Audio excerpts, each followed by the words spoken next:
See, the problem with being mean, let's say, and not negotiating your social landscape and not trading reciprocal favors is that no matter how powerful you are as an individual, two individuals, 3/4 of your power can do you in.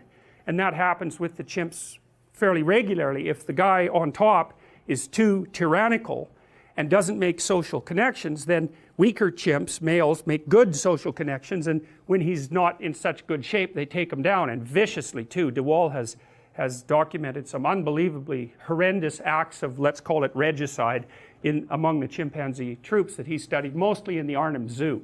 They have a big troop there that's been there a long time. But he's very interested in prototypical morality, and here's some other examples of prototypical morality emerging among animals. There's many of them, but one is, you know, if two wolves have a dominance dispute, that would be more likely among the male wolves, but it doesn't really matter. They basically display their size and they growl ferociously and puff up their hair so they look bigger. And you know, you can see cats do that when they go into fight or flight, right? Not only do they puff up, including their tail, but they stand sideways, and the reason they do that is because they look bigger, right? Because they're trying to put out the most intimidating possible front. So anyways, if two wolves are going at it, what they're really trying to do is to size each other up, and they're trying to scare each other into backing off, fundamentally. Because see, the worst case scenario is like you're wolf number 1 and I'm wolf number 2, and we tear each other to shreds, but I win, but I'm so damaged after that wolf number 3 comes in and takes me out. So like there's a big cost to be paid even for victory in a dominance dispute if it degenerates into violence. And animals and human beings, but animals in particular, have evolved very, very specific mechanisms to escalate dominance disputes towards violence step by step, so that the victor doesn't risk incapacitating himself by winning. So what happens with the wolves is that, you know, they growl at each other in posture and display, and maybe they even snap at each other, but the probability that they're going to get into a full-fledged fight is pretty low. And what happens is one of the wolves backs off and flips over and shows his neck, and that basically means, all right, tear it out, you know. And the other wolf says, of course he doesn't, well, you're kind of an idiot and you're not that strong, but we might need you to take down a moose in the future, and so, you know, despite your patheticness, I won't tear out your throat. And then they've established their dominance position, and then from then on, at least for some substantial period of time, the subordinate wolf gives way to the dominant wolf. But at least the subordinate wolf is alive, and you know, he might be dominant over other wolves, and so everyone in the whole hierarchy has sorted that out either through mock combat or through combat itself. And you know, the low ranking members aren't in the best possible position, but at least they're not getting their heads torn off every second of their existence. And so there's even some utility in the stability of the dominance hierarchy for the low ranking members, because at least they're not getting pounded, they're getting threatened, which is way better. I mean, it's not good, but it's way better than actual combat. And then there's the example of rats. What Panksepp observed, and I think this is a brilliant piece of science, is that, first of all, juvenile male rats in particular like to rough and tumble play. They like to wrestle, and they actually pin each other.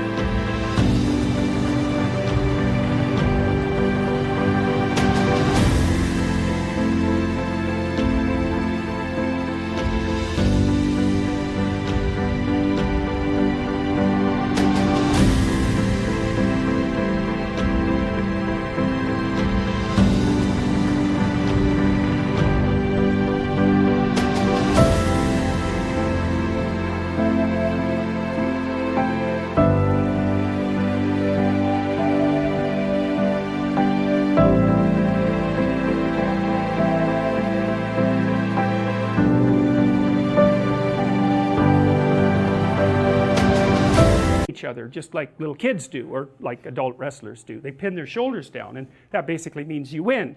So the little rat who is the subordinate one, he has to do the invitation, and then the big rat can agree to play because he's in the dominant position. But if you pair them repeatedly, and this is really worth thinking about, because see, morality emerges out of repeated interactions. Because you might say, well, if you're only going to interact with someone once, you might as well just take advantage of them and run off. That's what a psychopath does, by the way. So anyways, if you repeatedly pair these rats, unless the big rat lets the little rat win at least 30% of the time, the little rat will not ask the big rat to play. And that is, it's a staggering discovery. It's a staggering discovery because you've got the emergence there of a implicit morality, essentially, that's even incarnated in rats, that emerges across multiple play sessions. It's like, yes, exactly, that's exactly what Piaget said about the emergence of morality.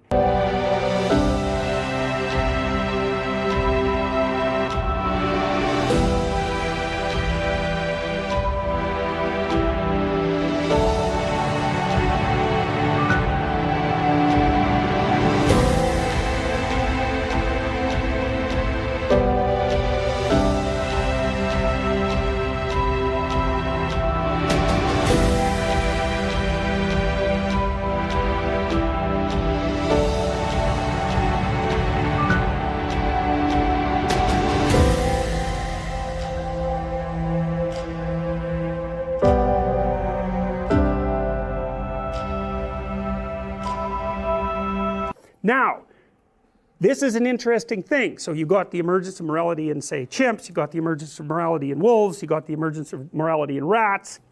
So what this means, because rats can't talk, and wolves can't talk, and chimpanzees can't talk, and what that means, just as Piaget suggested, was that the damn morality emerges before the representation of the morality. It's a big deal to know that, and that it emerges as a consequence of repeated social interaction. So it's not a top-down thing, it's a bottom-up thing.